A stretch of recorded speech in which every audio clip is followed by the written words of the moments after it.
दर्शक बंधु नमस्कार। आमर JBK Sambalpuri blog YouTube channel को पुणी थे आपण मान स्वागत।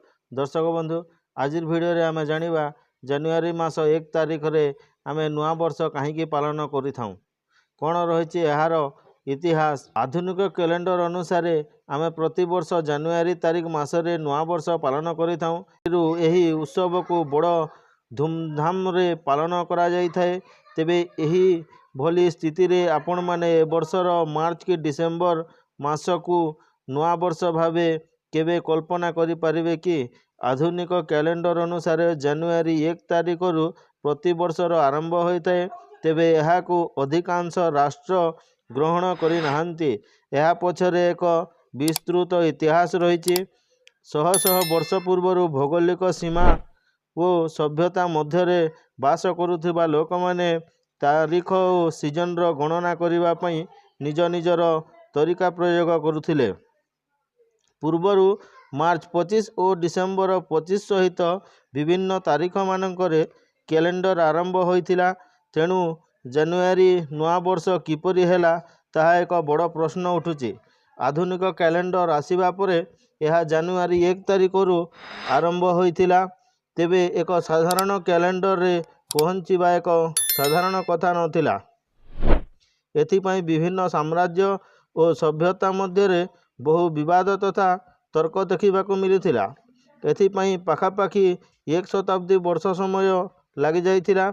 एपरि क्रांतकारी पदक्षेप पई जूलियस सीजार और ग्रेगोरी एक्स-11 को धन्यवाद देवा आवश्यक। 45 BCE रे जनवरी 1 तारिख को नुआ वर्ष भावे प्रथमे ग्रहण करा जाइथिला।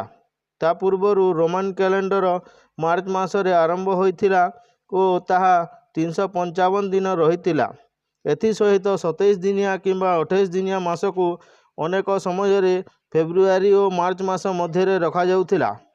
प्रथम शताब्दी BCE रे रोमान एक छत्रवादी शासक जूनियस सीजार क्षमता को आसिया परे कैलेंडर क्षेत्र में संस्कार आनिथिले। तेबे जूलियस कैलेंडर बेस लोकप्रियता हासिल करथिले। 16तम शताब्दी CE रो मध्य भाग पर्यंत यूरोप रो अधिकांश अंचल ताहाकू ग्रहण करि नथिले।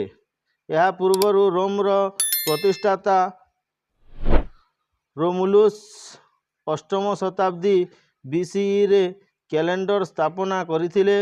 उक्त कैलेंडर मार्टियस मार्च रे आरंभ होइथिबा बेले सेथिरे मात्र 304 दिन बा 10 मास रहिथिला।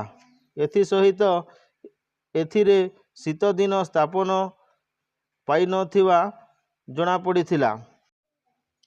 दर्शक बंधु आमर एही तथ्य उपरे आपणकर मतामत कौन रही कमेंट माध्यम रे निहाती जणाइबे। दर्शक बंधु वीडियोटी को शेष पर्यंत देखिथिबारु आपनको धन्यवाद। वीडियोटी भल लागिथिले गोटे गोटे लाइक कर दियंतु एवं वीडियोटी को शेयर करी एही चैनल को सब्सक्राइब कर दियंतु। आजिर वीडियो रे एतिकी। जय जगन्नाथ, नमस्कार।